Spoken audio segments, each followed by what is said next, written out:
There we are. All right. Good evening, everyone. How's everybody doing today? You hear me okay?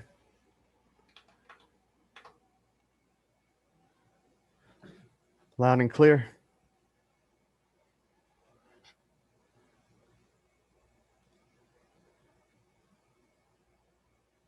Good, good. All right. I've been working nonstop on this update. Let me just tell you guys that are members what's going on with this update.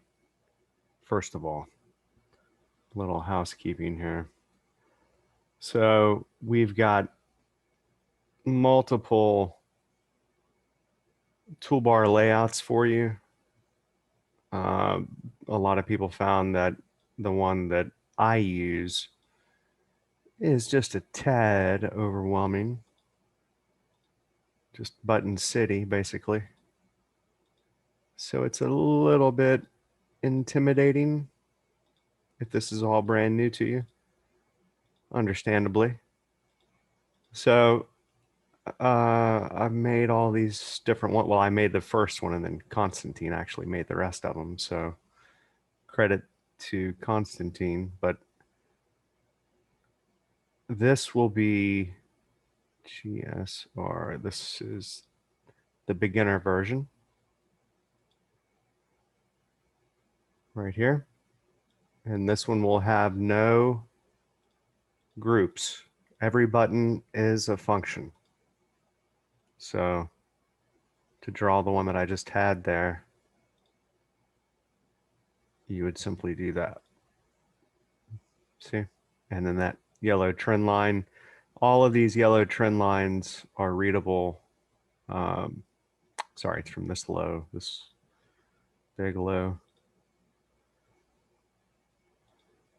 are readable inside of the market geometry templates, which I took my time with to beef them up a bit because the guys that just own the toolbar that don't have, all of the volume and momentum divergence and all that, although they'll see all of that in the forum, they don't have it on their charts. So I wanted to beef this up quite a bit, and I went ahead and did that, and it's working much better. And that's not it. Let me show you. So I didn't copy it to the ES yet. That's what I'm doing now, is I'm copying that to all the rest of the workspaces. So here, and this is what has been truly the time consuming part right here. Because Forex does not have raw volume data, it has transactions, right? Ticks, total number of transactions. To get the volume signals to show up in such a way that they actually produce consistent signals like we see in futures markets. I had to really finesse it a little bit and basically get the settings just right. So I finally have that the exact way that I want it. And so these are the signals from the row 1 and the row 2, right? This is the row 1. And each of these lines is simply showing you that if you have enough areas, let's say if you have a bar touching, preferably on two separate charts, but it could be both areas on the same chart, but you want a bar touching at least two areas, one sloping in favor of the trade, typically the larger one that's clearly identified the trend, and most typically on the higher time frames. And then you want the one sloping against the trade. So although this is a row bar chart, this is a chart type that I've developed that allows you to set minimum and maximums for range, ticks, and seconds. We don't really do the market geometry on this, but just as an example quickly, if I were looking at this and I were wanting to get long, I mean, I got a pretty clear 5 up here. So that's a big 1, 2, and then a 1, 2, 1, 2, 3, 4, 5, 4, 5, or that might be B of 4. So long story short, big extending waves upward. This isn't going to line up perfectly because it's a row bar chart, but we'll try it on the tick chart in a minute. And just imagine this one here lines up perfectly with that low. So I would look for the big one sloping up in favor of the trade, and the smaller one sloping down against the trade. Okay, let's say I use it from this high. Again, it's not going to line up perfectly, but yeah. And that's a lot of, I think I'm going to add one more little thin line button. So long story short, this is the kind of area that you're looking for. This isn't the best example of it. I'll give you some good examples here in a minute. But as long as you have the areas, you know, the confluence in the market geometry, then the signals from these row 1 and row 2 charts are meaningful. Without the market geometry, they're simply, you know, they're meaningless. You know, this is like confirming something out in space. This is confirming something out in space. But these, on these pullbacks, these are confirming potential ends of corrective waves, at which point you want to try to enter with the minimal risk that you can possibly get. That's the way I do it anyway. And try to achieve those really high R multiples on your trades. And that's really what it is that we're trying to instill in people, is to get away from all of this, you know, I call it negative R multiples, but anything under 1, if you're trying to make $1 and you're risking $1 to make that $1, well, that's a flat R multiple. It's 1 to 1. Technically, it's really 0.9, because that, if you're talking about 10 ticks for the target, 10 ticks for the stop, that stop will invariably become 11 ticks, maybe 12 ticks in gold, or, you know, 11 and a half on average in crude, whatever. But I see a lot of people out there teaching that stuff, and that is a surefire way to blow your account with a quickness. So we're trying to get people away from that. And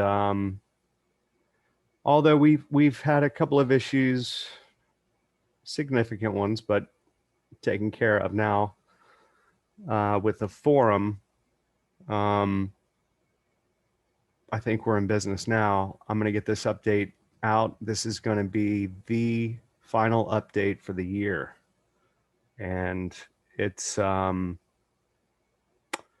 pretty incredible what I'm about to show you, what all we've managed to do in just 2 weeks. But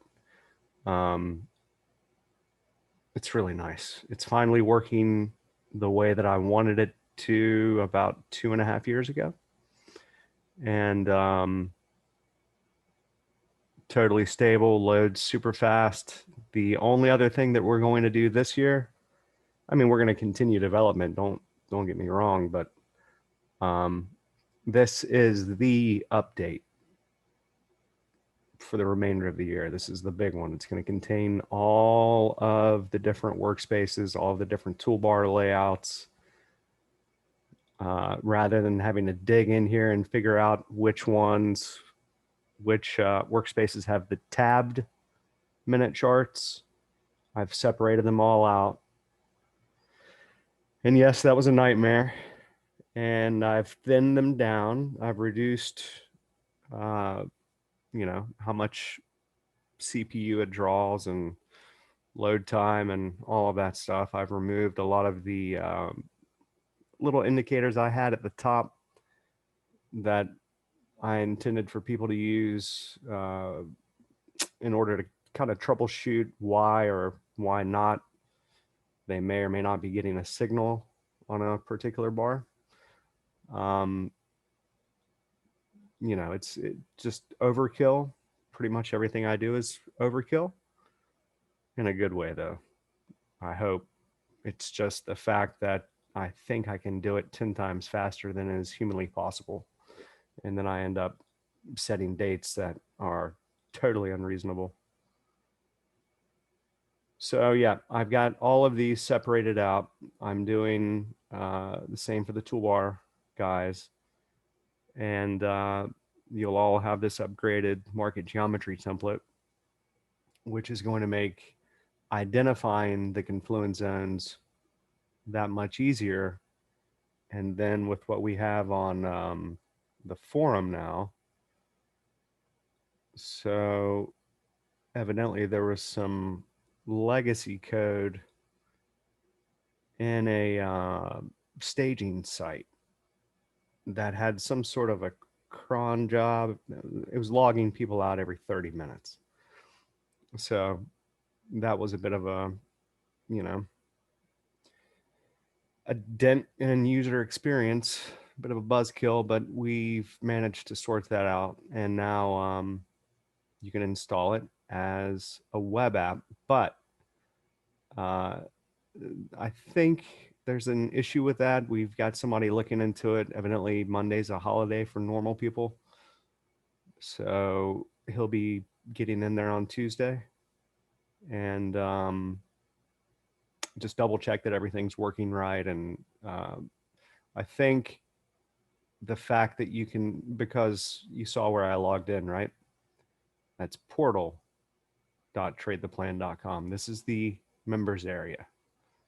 So when I log in here, it's both logging you into the forum and logging you into the help area, which is Happy Fox. It's where all the articles are, where you can ask questions and, get articles and such. So the fact that we can install this subdomain as a PWA, progressive web app, but then it lets us go back to Portal, which really isn't set up to be a PWA app.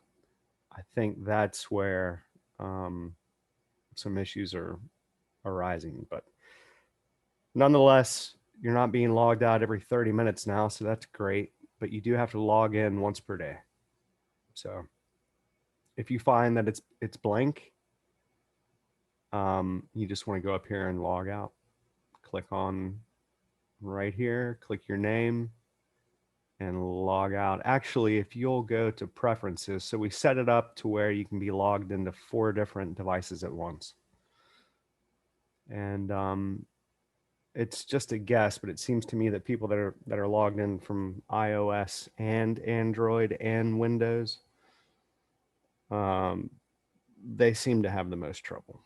So I haven't really had any trouble with it, but I uninstalled it.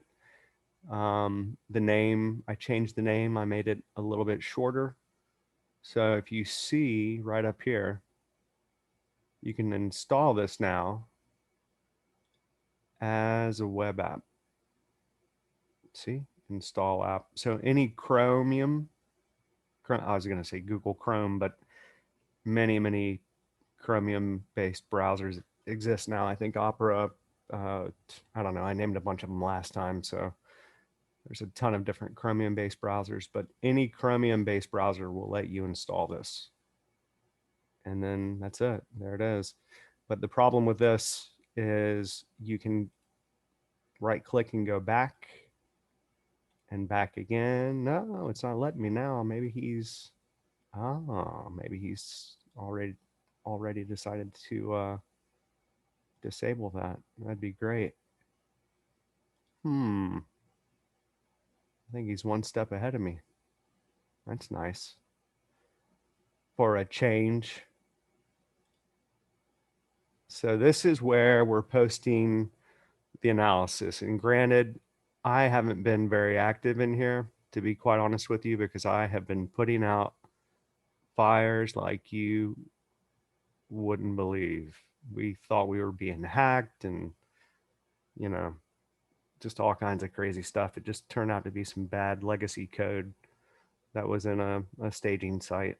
And it was running that resyncing, resetting everybody's permissions, and then you'd have to log out and log back in to regain your permissions. So, but yeah, this is where we're logging all of our analysis. Bo's been actually doing as he's supposed to, and doing some really great analysis. Actually, a lot of people have taken uh, many of these areas that he's pointed out over the past 2 weeks. Let's just go through some of these real quick. So what is that? That's April 1st. That's way back. Whoa. Forgot I have about 2 years of data in here. That's another thing. You can go back and check out whether I'm full of it or not. That was a good one. All right, so today is the 30th, and we started, I believe, last Monday, which would have been the 17th. Yeah. All right, so yeah, that was the one that ended up taking off. My first day was really that Tuesday, and you know, I haven't set up my live account yet. I'm kind of in the process of getting that set up now, and so I just said, well, I'll start with what Ninja gives you, and it's a $100,000 account. So I allowed myself to go up to 8 contracts, basically risking about 3% of the account on one trade, which is a little bit frowned upon, let's say. But I don't know. I had a strange, funny feeling that it was going to work out, and it actually did. Otherwise, it would have been about a $1,200 loss on. Hang on a second. It would no, it actually wasn't 3% loss. It was a 3% initial loss where the stop went in automatically, but I immediately tightened it up. I think I would have lost about $1,300, and I ended up making 4,500. So that was the first day, really, for me, Tuesday. And then the problems started coming in. You know, why can't I see all the content? What's going on with the exports? You know, everything that could have possibly gone wrong went wrong. But thank goodness it did early. Well, I guess you could argue about that, but in my mind, it's a good thing that it happened sooner rather than later, so that we can address all these things and get them completely taken care of and not have to worry about it again, ever again, in the future. And that was a beautiful low on the continuous contract. This was the one that I was waiting for that I missed. Or no, hold on, that might be the one that I took, actually. Let's see.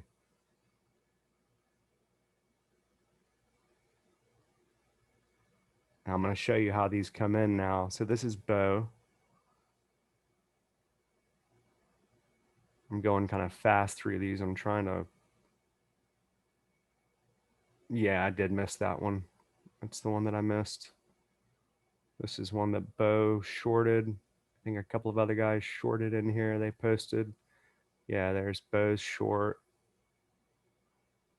He did really, really well the past 2 weeks. So I was actually pretty impressed for his first 2 weeks doing it. Like, almost kind of made me embarrassed a little bit. Yeah, he's kicking butt in here for sure. And a lot of guys are posting. So we've added and this is one of his videos, which videos we should be uploading about every hour. Uh, that whole shebang that's supposed to integrate into the website didn't pan out. And anyhow, I've got that sorted. I'll be posting tomorrow. What I'm going to do for you guys, there's only 50 of you in here, but I'm going to send it out. I'm going to make the link right now. I'm going to do the trading room on Tuesday and Thursday of this week. And I'm going to open it up to anyone that wants to come in and check it out. So just to kind of see how I do all this in real time, I'll have Bo in there helping me, I'm sure. That was a beautiful low. So it looks, it looks like there's a bunch of lines you're drawing on the charts. What is this? This is ridiculous. But it's there's nothing like it. There's nothing that provides the kind of precise areas for knowing where your entries should be, and then having a definite cutoff point for when you're wrong, knowing when you're wrong, and exiting no matter what, and then knowing where you need to hold it to so that you can actually make uh, that high R multiple. You don't want to risk dollars and make pennies back. You want to risk dollars and make, tens of dollars back. Preferably, that used to be what I would only go for was like 10-to-1 potential trades, but I've kind of relaxed that over the past few years in trying to build something that was acceptable to everyone. A lot of people want to day trade, a lot of people want to swing trade. So I made the workspaces work both ways. You can eliminate a lot of the higher time frame charts and just use the day trading portion side of it, or vice versa. So, let me show you this real quick before I create that link. So the way that we set this up, this isn't exactly the way that it looks for you guys. And I should know how to do this to log in as someone else, but that would probably boot them out, and I don't want to cause anyone any more headache. So we have where we post, and you guys are welcome to post in there and comment on any of our analysis or videos or whatever. We're going to be much more engaging this week now that we actually have the updates coming out tonight, and we're going to be 100% prepared for tomorrow. And then again, like I said, we'll do the live trading room as if it were the trading room, not that we're reopening the trading room permanently, just to kind of, let people have some live training basically, and just kind of see how I'm doing this in real time. And I broke my gaming keyboard. So the way that I'm able to do this so quickly is through the use of a gaming keyboard that fits, if you're right-handed, right in your left hand. And you just set it on top of the desk or get one of those little devices that you can clamp on the end of the desk, and it kind of hangs maybe 3 or 4 inches lower than the desk, like a little pad, mouse pad. And you put it on there and it just fits perfectly in your hand with a joystick. And with a joystick, I zoom in and out of the charts. So let me just show you what I mean real quick. Then we'll come back to this. I bounce around a lot, but that's kind of me. So you either got to get used to it or just get nauseated and pass out. Yeah, so that's how, whoops, let me engage this thing.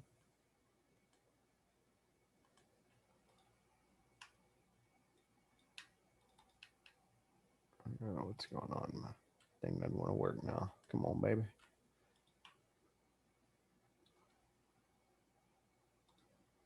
Don't do me like that. Huh. That's funny. You know what it is? Sorry. Total Blender. This thing has these work profiles that are just so obnoxious. And it's disabling. Goodness gracious, get a grip. Where are you? Here. Yes, disable it. Thank you. There we go. So this is the device that I broke. I've dropped it one too many times. I actually opened it up, and all I had done was I just knocked knocked a wire loose that had some pretty amateur soldering on it, and I just resoldered it back, and that totally brought it back to life. So it still works. It's just old. It's outdated. They don't make them anymore. I think you can still buy them, but the one that I'm going to give to all of you guys, I'm not going to give you the actual device, but I'm going to give you my layout because I've spent so much time developing the layout based on the most used buttons, you know, for the fastest possible use of the toolbar. And then I can export those settings and give them to you. I've been talking about doing that for a while, but now it's you know, now that we're pretty much totally finished with development, other than the question that Jordy just asked about the volume analyst, we are going to do that. That's the next project. We're offloading the calculations for the volume analyst to an add-on window, and that's, you know, that'll make it to where you can probably run as many workspaces as you possibly want. Right now, I think you can get away with 5 with the new ones, or maybe 6, whereas before you might do 3. So I think I've got it. I think I've almost doubled the capacity with what I've been doing. But yeah, the refactoring and the reworking of those relative calculations are going to be pivotal to seeing the performance just become, I mean, it's going to be as if there's no indicator on the chart at all, essentially. Makes me wonder about the divergence though. Right now, the main thing in the profile that we run to test is all based on what the volume analyst does, about 90% of it. So I mean, that's gonna really clean it up. But let me see if I can get this stupid thing working here. Might have just dropped it again or something. Who knows? This is kind of weird.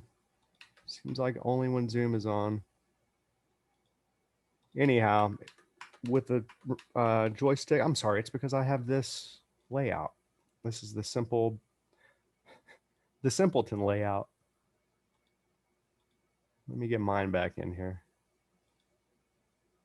It's not a simpleton layout. It's just, it's a good place to start.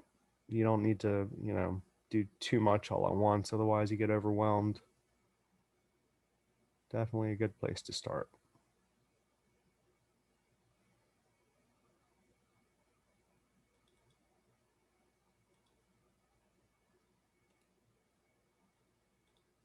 Get it together.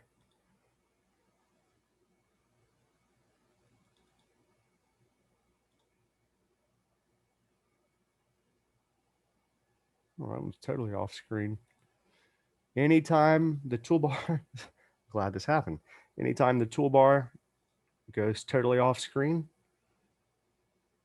open up the properties, find the toolbar. It's on every single chart, and then reset the panel position like so.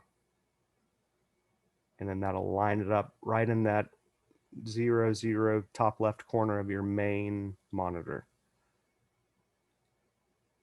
That's not the one I want though, but that's grayscale. A lot of people asked for that. They don't like all my fancy colors.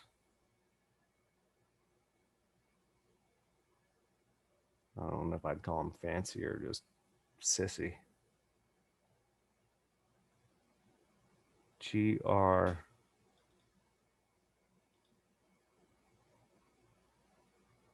Yeah, there we go. That's the one. I feel like a turtle.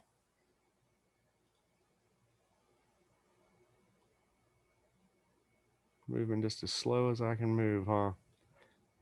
So this is the big bad boy.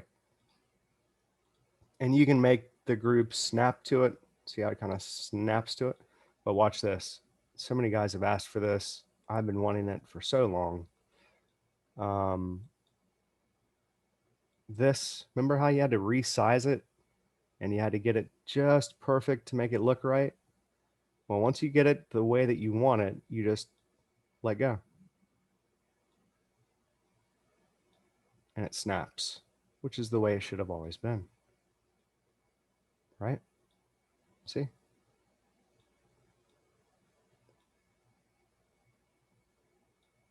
Nice, huh?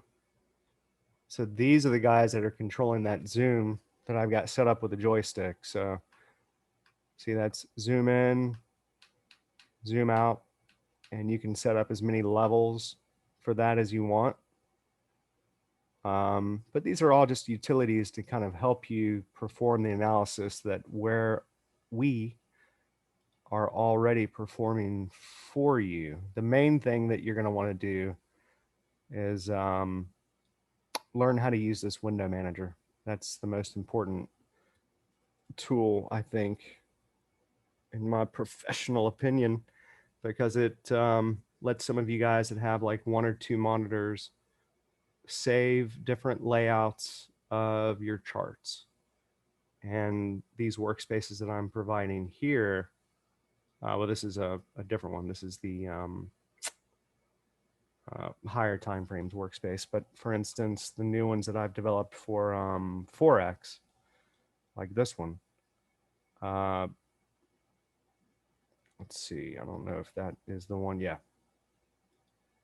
It has all of these charts combined in tabs.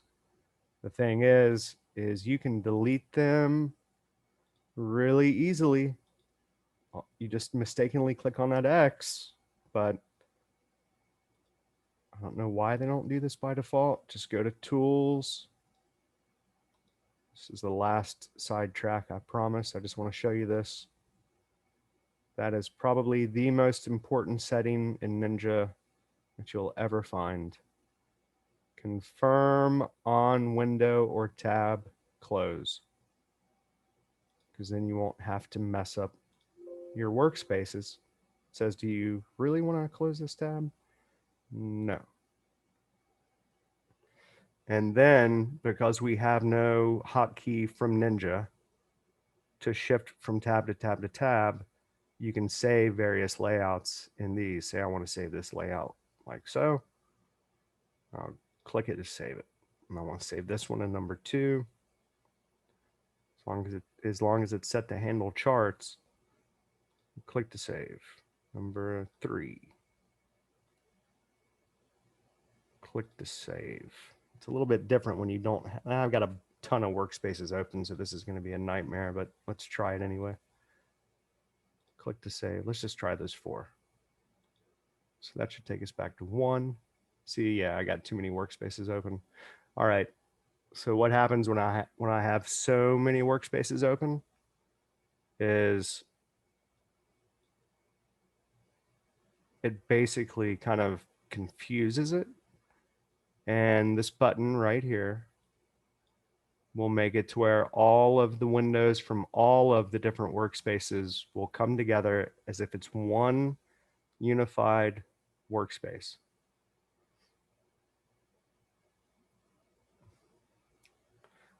No, not unless they added it like yesterday, Jordy. That's to flip workspaces, but that's not the way it is by default. I always change it to that. So if I click this, oh, it's working for you, Control Tab? It's interesting because I've checked every update.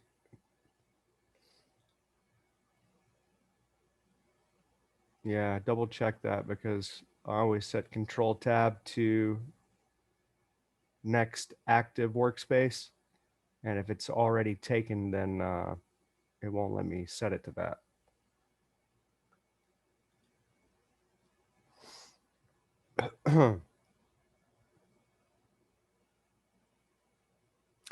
I didn't think about that. So Windows will let you do that? Just like it does with Chrome or whatever? I never thought about that. Well, yeah. Hang on a second. That's a brilliant. My mind is being blown as we speak. Let's just set it to whatever.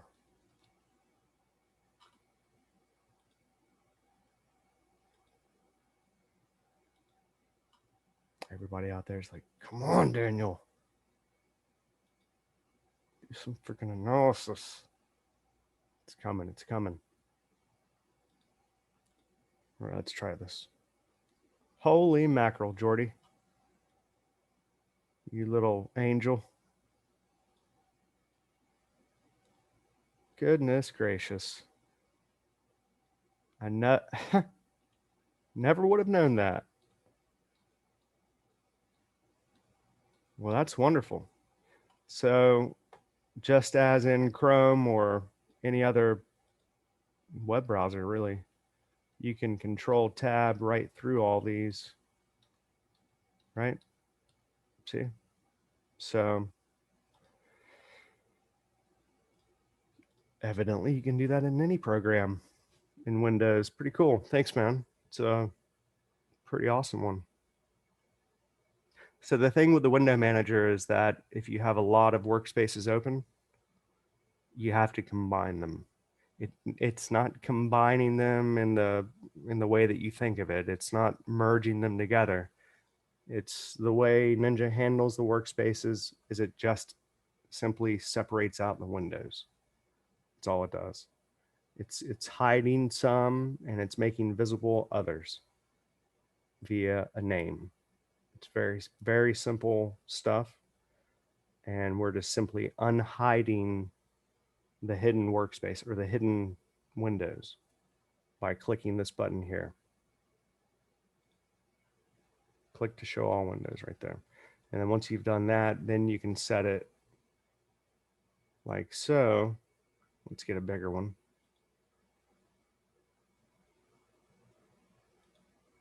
Nope.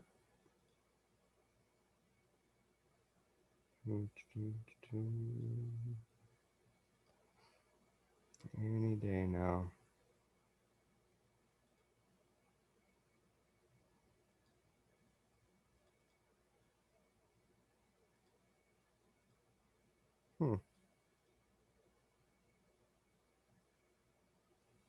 Starting to feel a little touched in the head.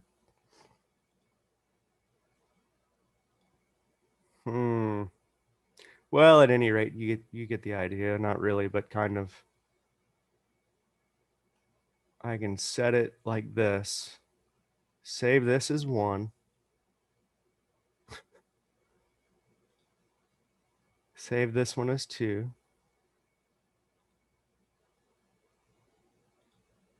And then save this one as 3. And just imagine that with, 8 monitors and 2 charts per monitor. And then go back and one. See, it's not, it hates it with Zoom. I don't know why. I don't get it. I can't seem to get away with much with Zoom. I am getting rid of it as of this evening. I've already got the replacement. What? What is it, Rob? Great move. Y'all hate Zoom, huh? Evidently, it's kind of infamous in Europe for shenaniganery, hackery. Yeah, it is about a pain, and it interferes with everything that I'm doing on my charts on my screen. So, yeah, I'm about tired of all that. But to be quite frank with you, I'm not prepared to do the trading room Tuesday and Thursday, the kind of free, you know, 2-day session that we're just going to open up for everybody without it, because that's the way that I've done it for the past 6 years, 7 years. So we'll continue it for just a little bit longer. But I'm not going to do that every single week. I think I will do at least one day a week, maybe a recap. Sorry, Jordy's asking a question. When Window Manager doesn't like having the window full screen. That's right. Yep. Doesn't like having Windows full screen, which is why I use that Snap It program, but evidently people in Europe can't access it.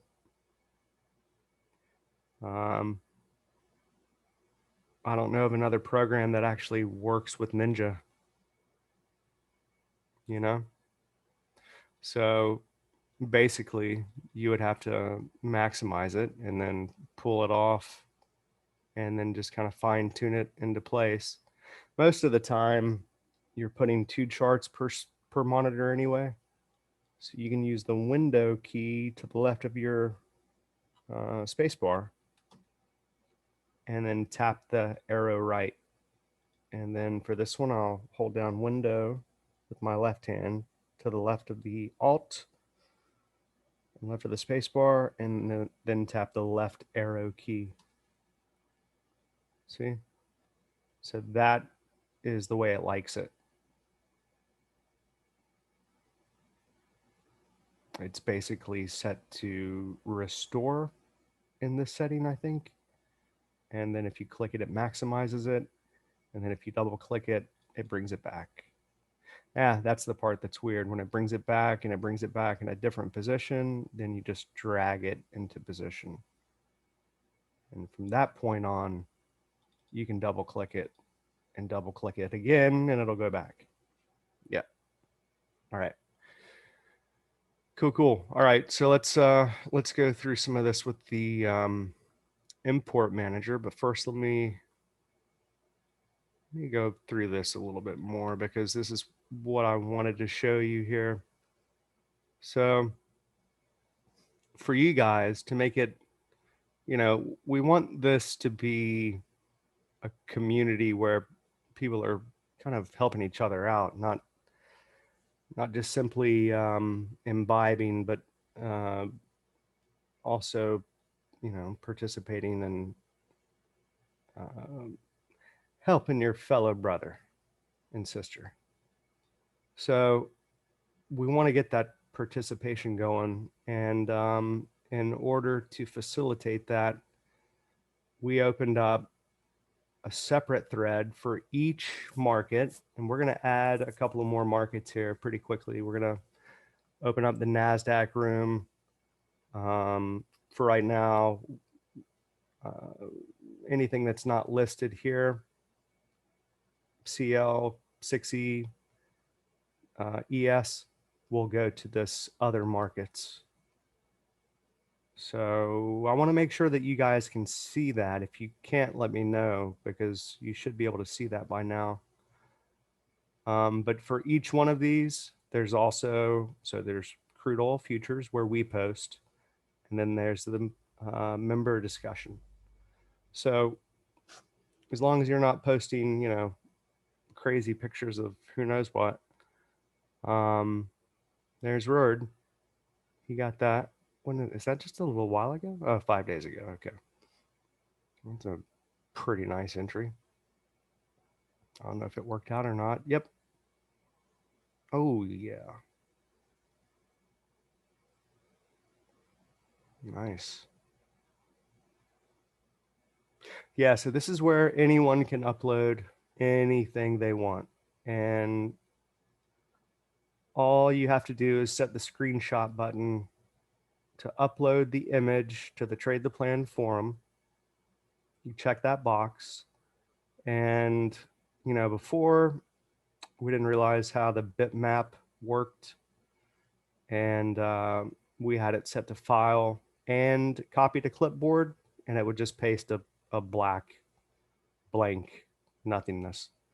So we figured that out. That's been fixed. There's so many fixes in this. The change log is massive. Um, well, it should be, right? It's been, you know, tomorrow, today, tomorrow. No, today. No, probably tomorrow for like 2 weeks. So yeah, we got a lot of fixes in here, and pretty much everything that I wanted to get done, we've gotten done. So this is one of them. Now it actually copies the proper image so that you can paste it into Slack or Skype or wherever you want. This auto generates the folders with the images according to instrument bar type and so on. I think this is about as deep a level as you want to go. Beyond that is getting tedious, but this button will allow you to upload directly to the forum. So if this is the crude oil forum and I click on a crude oil chart, which I'm sure I have.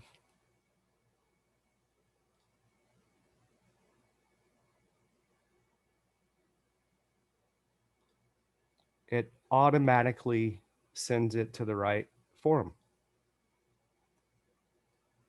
I mean, this is some pretty fancy schmancy stuff here. It better be.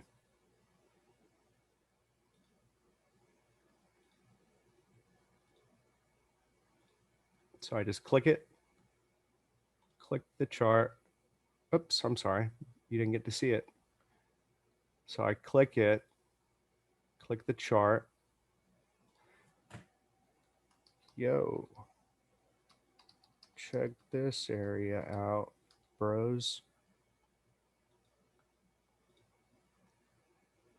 And then it'll upload it right there. Isn't that cool?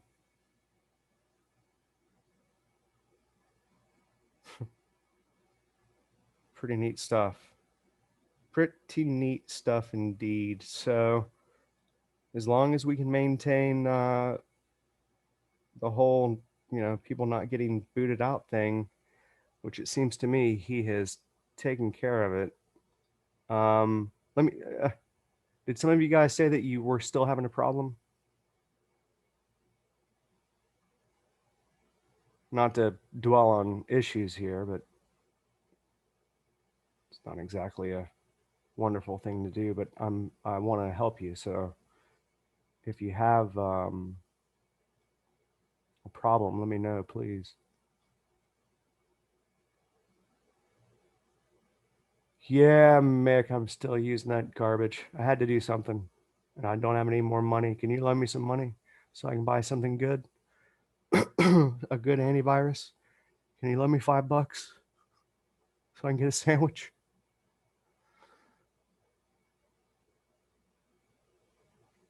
Nobody's mentioning anything, so I'm gonna move on. All right. Let me just check Slack. I'm a little disheveled here. I've been working nonstop on this update, and it's about to drive me insane.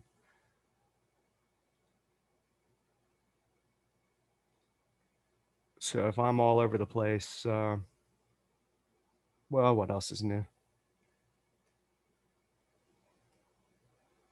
This is what I've been wanting to see. right here and hoping to see, because I've been talking about forget what everybody's saying about crash, crash, crash. I don't see how it's possible for it to crash. I mean, you've got trillions and trillions of dollars. It's unfathomable the amount of fake paper out there right now. I don't know that it's actually being circulated. I think it's being circulated amongst a select uh, group of people, but I think that's about it. So I don't know. It may be coming up on what I'm thinking is the end of a third wave. So let me just mark that up real quick.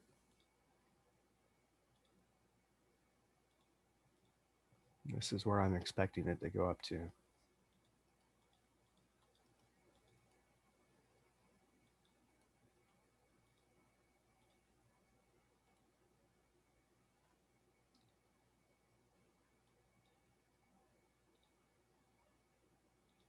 Mm.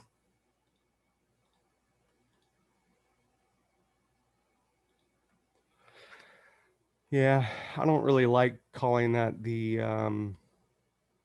the end of the third wave and that the end of a fourth wave, but I'm pretty sure some other people are doing that. At any rate, that fib sure lines up nicely with that 261.8. The way that I'm counting it is this is actually a 1, 2, 1, 2, and we're about to come up on the end of the third of the third.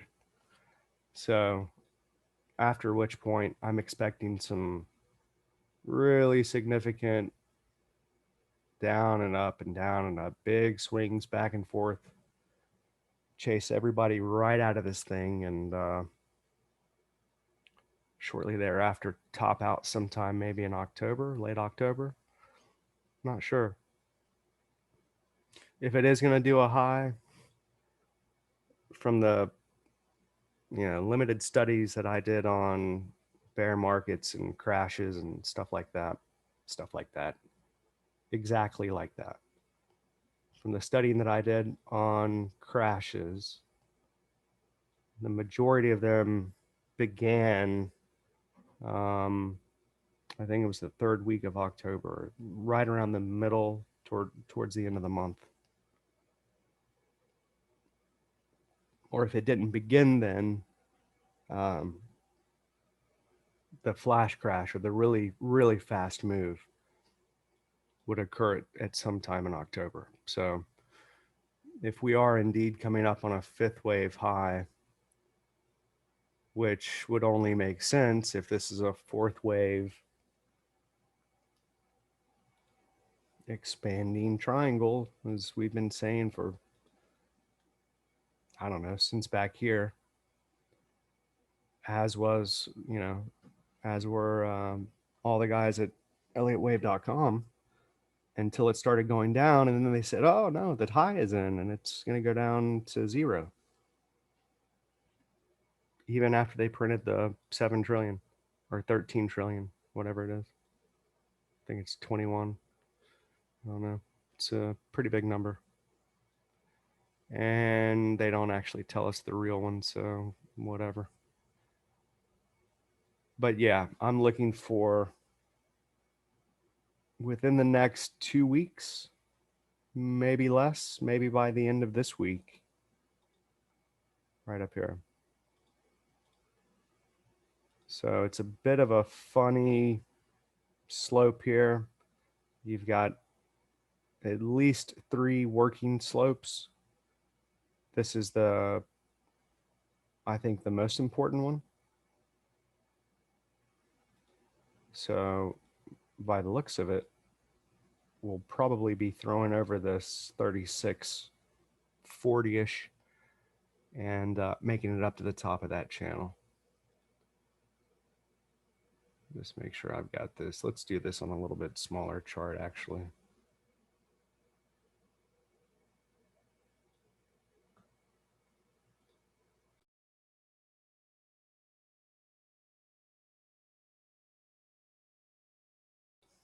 I imported an old backup here. So I'm missing all the stuff I had ready to go. Whatever. Um, that looks pretty interesting too, doesn't it? So you are approaching that area that we did hit to the tick Friday and then back down off of it. And where do we back down to? I want to say it's pretty well perfect. Yeah, that's the one. Isn't that weird how this stuff works? It's just so bizarre. It still amazes me when I see it. I don't know why. Well, it's amazing. That's why. But to have that already in position for you as we have in here before it occurs, I mean, that's got to be worth something to you. I sure as hell pay a lot of money for it. Pay 10 times what I'm asking for it. Hint, hint, wink, wink.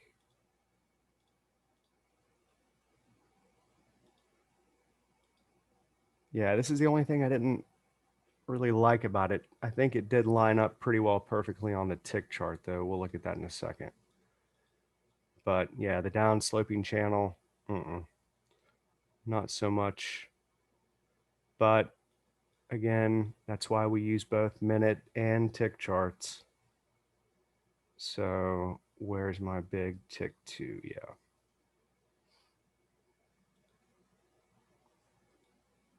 Man, look at that. Beautiful. See, these are the bars that you're looking for. No other indicator can give but the relative volume on a tick-based chart. I mean, it's like I can't make it any simpler. This is as easy as it gets. I said I wasn't going to make a red light, green light thing, and then I went and did it like a whatever. But I'm not going to make it so easy that it doesn't require some thought. So, but I mean, look at that. Is that not just weird and amazing? The exact spot where those two intersect is where it turns down from and then reverses back up. And you can anticipate that happening, especially when you're in a strong trend as we have been. That's when it works. Just, it floors me how well it works during these times. But then, occasionally you'll go into a period where it gets very unclear what's happening, and that's when people tend to decimate their accounts. Whereas I just kind of sit back and uh, wait for something to open up and look obvious, you know? Yeah, let me give you guys the link to Zoom, or not Zoom, no more Zoom. Only this Tuesday and Thursday. I've already got a thumbs down. Wouldn't you know it? Some douche canoosh is probably William. Instant thumbs down. It's probably the guy that's been trying to disrupt our user experience over here. Thanks, guys. Give us a thumbs up if you can. Not you, William. Not you. Different William. Who knows who it is? I think there's something you can buy to tell, but I don't really care. People can have an opinion. You know what they are.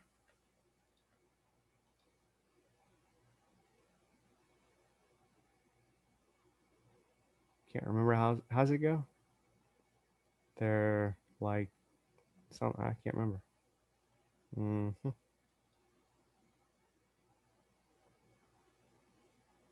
Just amazing. Just amazing. So, yeah, the downsloping area was actually a midline, granted, but still valid. So, the way that I do it here is there's a few different ways to do it. When you have a really steep initial push down like this, and the area that you're looking to find support on is, obviously coming in way sooner than the bottom of that downsloping channel that's really, really far away. I connect it to the lowest point between the 2 points where I've connected. So let's just imagine that, I didn't make it that far. I just connected it to here. And then when it broke up through this a little bit, then I adjusted it and I set it to that. All right. Then I would move it like that. And then you've got the midline. Now, granted, that's a little bit dicey maybe, but that's all it takes for the signal. For the whole automated apparatus to kick in. Now, it's not going to initiate the trade for you, although you can do that. I'm not going to go over that in today's session because I'm going to end this within the next half hour or so I can finish the stuff and actually get it up to you guys today.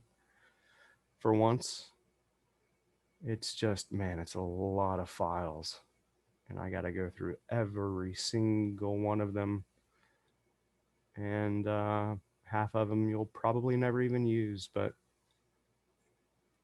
I always say yes to people. I gotta stop that. Yes, sir, it is being recorded on YouTube. I grabbed the link and I didn't even paste it. See, this is what I'm dealing with.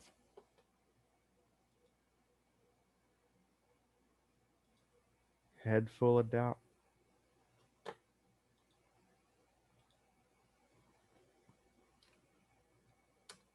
All right. You guys get that? Oh, I did paste it. Goodness gracious. Man, I really am tired. I need a nice long vacation once this is up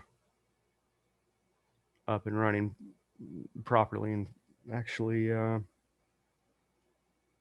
think we are probably a day or two away from having the website completely 100% sorted out, if it's not already right now.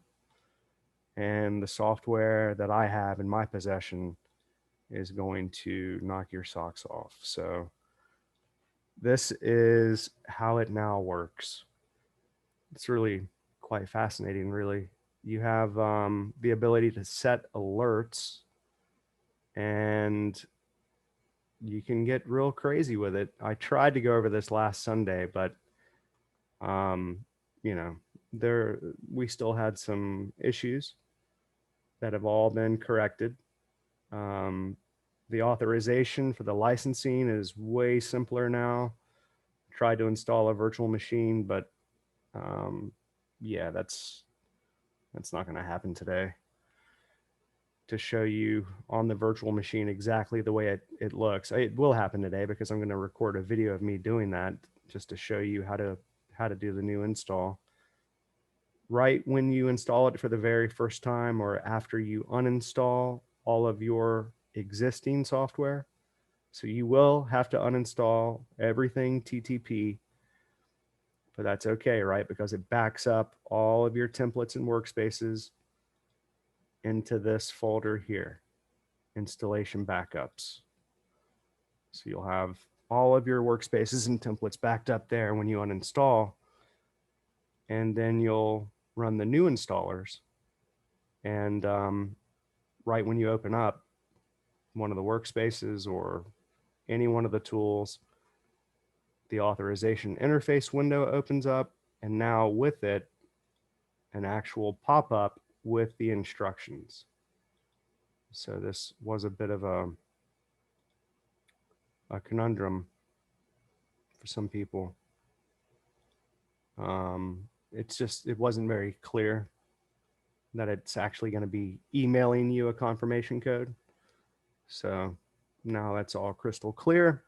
And then when I do an export, let's say that, we've got, for right now, Bo and myself, we're doing all of the exports. Let's say that you just want Bo,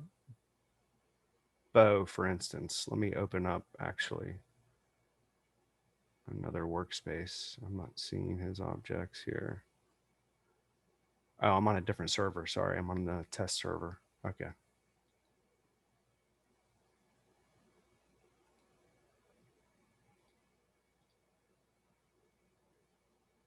There we go.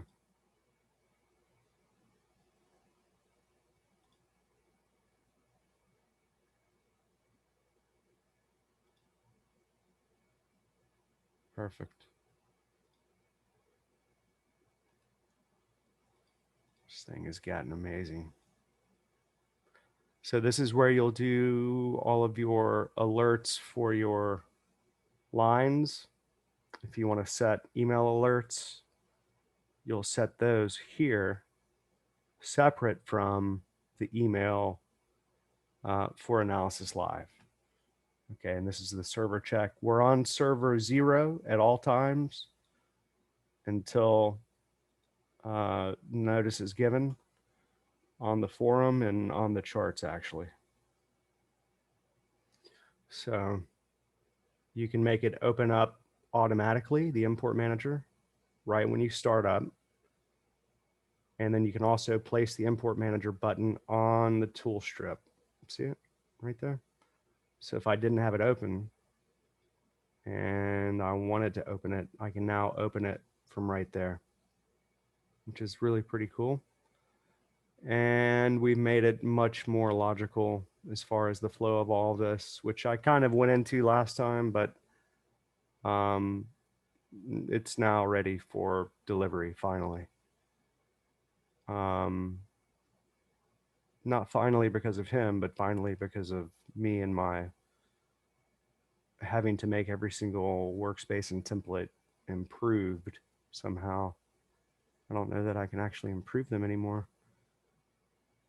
I think they're pretty much as good as I can make them for right now anyway. I'm not going to go through all these, but as far as the pop-ups are concerned, the way that works, you're set to Analysis Live. And let's say that you want to receive the files for both Dan and Bo, but you want to get an alert from just Bo. So you're going to exclude Dan because Dan's objects are just, when you got Bo in there, yeah. So let's say you set this to 0, this pop-up. It would function as an alarm clock. Until you move your mouse over that pop-up window, it's going to ding, ding, ding, ding, ding, ding, ding forever and ever and ever and ever and ever until you come to the computer and move your mouse over the pop-up window. But if it's set to 10 seconds, as it is by default, by the end of that 10 seconds, this particular action will occur. It'll either ignore it or it will automatically import it. A lot of people, they'd be doing their analysis and then all of a sudden, boom, I would export something and it would mess them up. It would throw them off. Excuse me. So now you have that option to ignore it, and then you can import it after you're done from the grid here, or go ahead and import it. So if you're away from the computer, you can now get a sound alert for a particular, let's say, basically, however you filter it in the grid here, the way that it's going to end up, I think there'll be one more update maybe that will give you control over time frames as well. Basically, that's kind of the way it works via the grid, but maybe you want to import everything and you only want alerts for the hourly chart, you know? So that's a use case that I can certainly imagine someone wanting. So that's what we're going to add in here, the ability to filter out different charts. So it won't say hourly or 15-minute or whatever. It'll say min 1, min 2, min 3, you know, whatever that is, tick 2, tick 1. Otherwise, it's impossible to know what value that tick 2 and tick 1 is at any given time. So let's do one. Let's import this sucker. And in fact, I'm going to disable bow so you can actually hear the alert. And let's see, I'm going to merge it with mine. So I'm literally importing to my own chart, which doesn't really happen, but it'll throw the pop-up anyway. Okay. See if I can turn this volume up.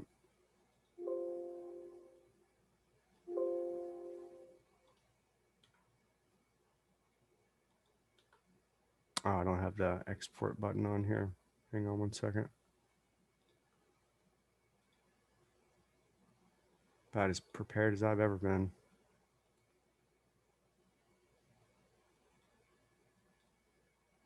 It's supposed to be better by today, but I don't know what happened.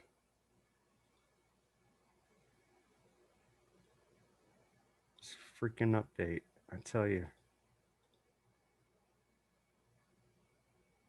All right, one, ding dong. See, I moved my mouse, right? So the minute you move your cursor over the pop-up, it will actually stop dinging. And if it's just really bothering you and you're kind of wondering how to deal with all this, you can just uncheck that and it's over. And you can also turn the automatic off, just set it to manual and refresh it every now and then. You can re-download everything from the server or just the most recent files that you've not yet downloaded. So it's a pretty amazing system. I mean, I don't know how or why anyone would have ever done this unless they were insane enough to do so. So you're welcome very much. From the insanity of Daniel Rowe to you. Here's making a million. Here's to making a million. Bob is asking, does the new import automatically remove the previous when it gets a new import? Yes. And if yours is not right now, it's probably because of these settings here. Most recent. Well, some of that's changed to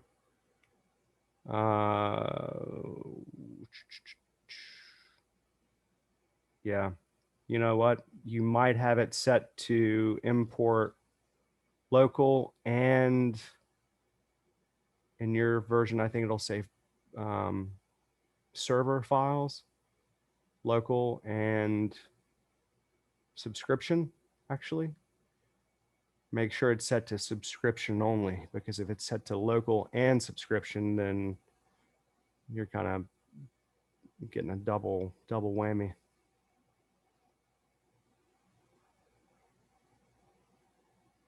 Yeah, no, it works flawlessly now. Flawlessly. Absolutely flawlessly.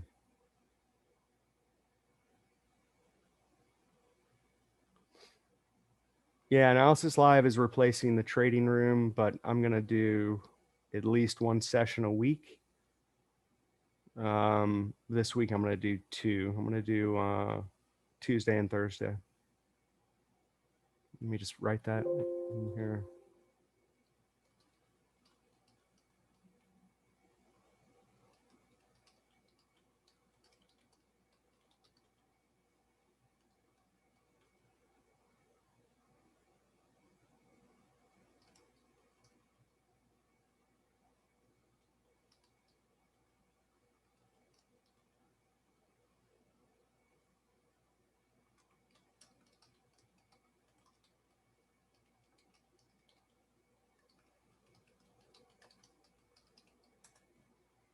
Nice and quiet little keyboard. All right. So yeah, you guys have any questions?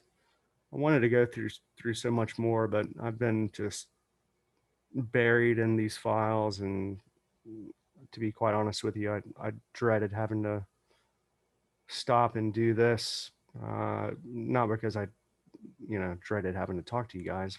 I love doing that, but um, once I get distracted, uh, it just sets me back. So, but that's all right. I'll get right back on it, and I'm not going to stop until it's done. I'm really pretty close. So it's the problem is I cannot release the DLLs first with this batch because it's a completely different process the way that we're doing it.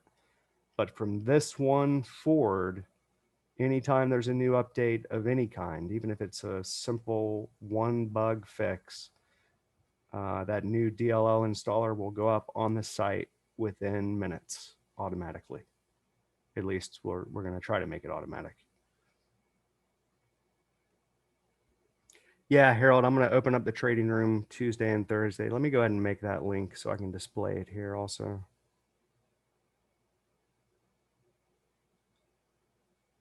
Just to kind of give everybody a, chance to kind of, I don't know. I don't do the best job informing you guys, which is really terrible. But it's really only because of the fact that I'm so buried in this stuff. And now that it's coming to an end, um, I'm finally going to be able to do all the stuff that I've been wanting to do. To be quite honest with you, I need some help. I need some help.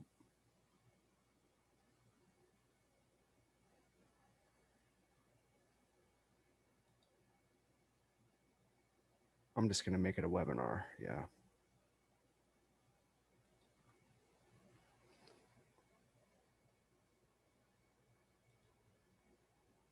All right. We're going to do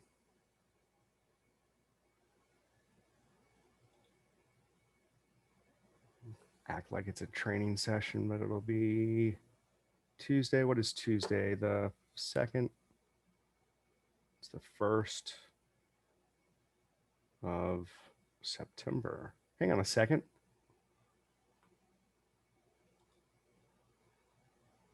Yeah. Yeah. Tomorrow we're closed, right? Is it Labor Day tomorrow?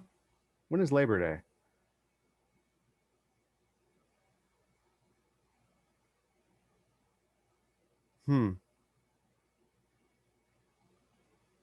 It's the 8th. Okay. Gotcha. I guess it's just a holiday in Europe.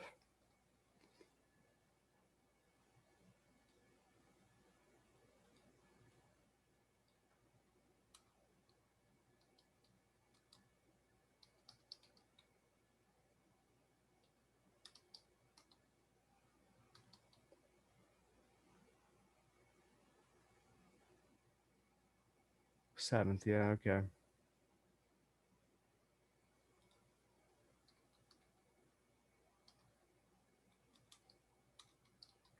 What holiday is it in Europe, actually? It's the equivalent of our Labor Day, basically. Training session.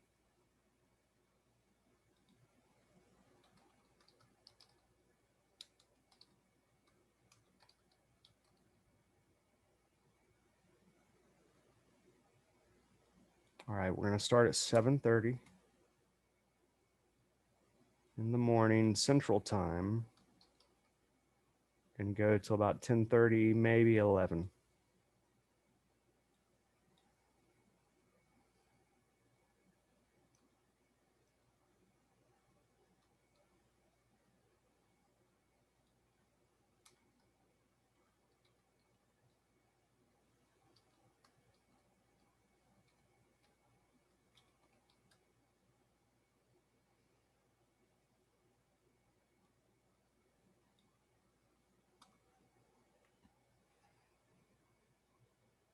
Sorry, I should have done this beforehand, but you know.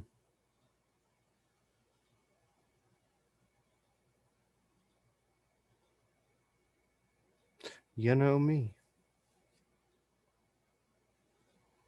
3 hours. We'll go at least 3:15 probably. And yes, webinar passcode. Okay. I'm going to do a Q&A in there too.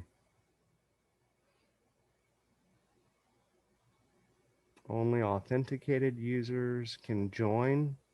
That's a pain, right? Nah, we don't need that.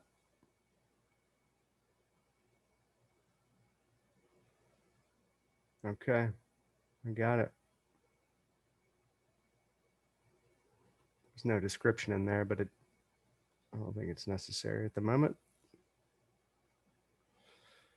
All right. Here you go. Copy the invitation. All right, there's the link. And I'm going to add it to here. Right, meow.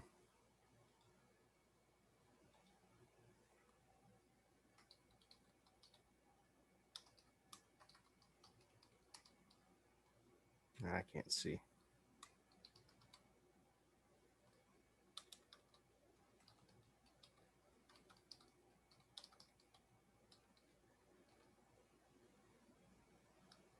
I don't know. What is it? A free trial?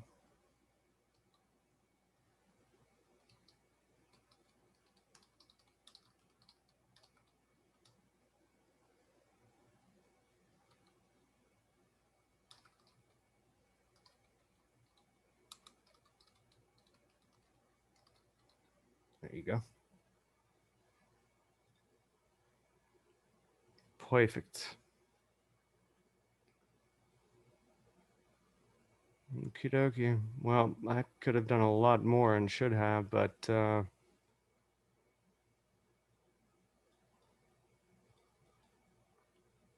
guys will be seeing it tomorrow. And then again Tuesday. Everyone will see it. So whoever wants to join, come on in. You'll get to see it live in action, and hopefully it'll be one of the better days. I'm sure it will be. We're in a pretty awesome position for some massive trades. So NASDAQ is just unbelievable. I'll probably be heavily focused on that one just because of the magnitude of this thing. Equally as dangerous as it is potentially magnificently profitable. I'd say it's more dangerous than opportunistic or however you call it. So yeah, it's a showstopper for a lot of people. I'm sure a lot of people have shorted that and regretted the heck out of it. And why would you not have shorted it if you were with us? Because you would have been an idiot to short it. Mm, mm, mm, mm. Oh well. Better luck next COVID. Yeah, we're focusing on the ES and crude oil, but I'm gonna probably take a sneak peek at the NASDAQ a little bit. Crude oil, ES, and the 6E. So, hey, Mick, give me a call, man. I'm sorry I didn't answer. I'm so happy to hear about your boy. He's doing all right still. I'll take a call for just a minute while I take a break and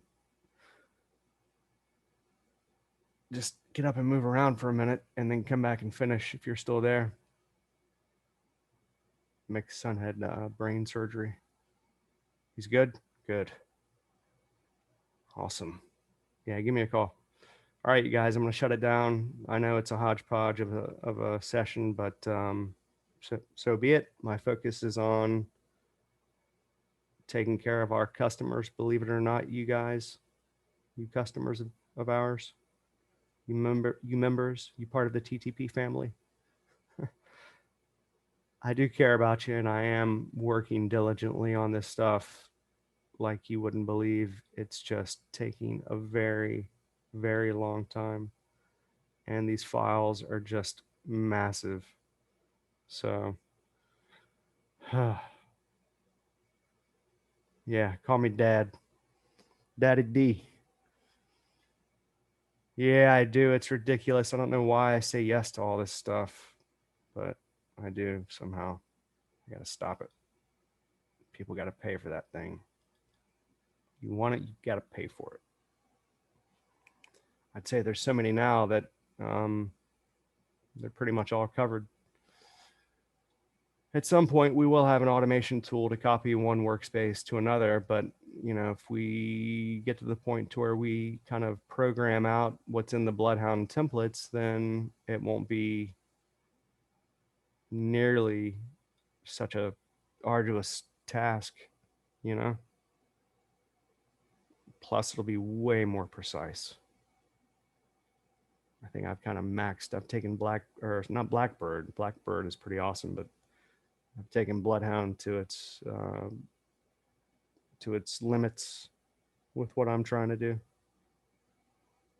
The rest has to be coded. So, all right, you guys, I'll talk to you in the trading room Tuesday, and the rest of you with some actual videos tomorrow and the actual trades that I took and recorded that I couldn't get up from last week. All right, you guys have a good one. I'll talk to you Tuesday, and then the rest of you TTP family tomorrow. All right, bye everyone. Have a good one. You're welcome. You're very welcome. All right, bye everyone.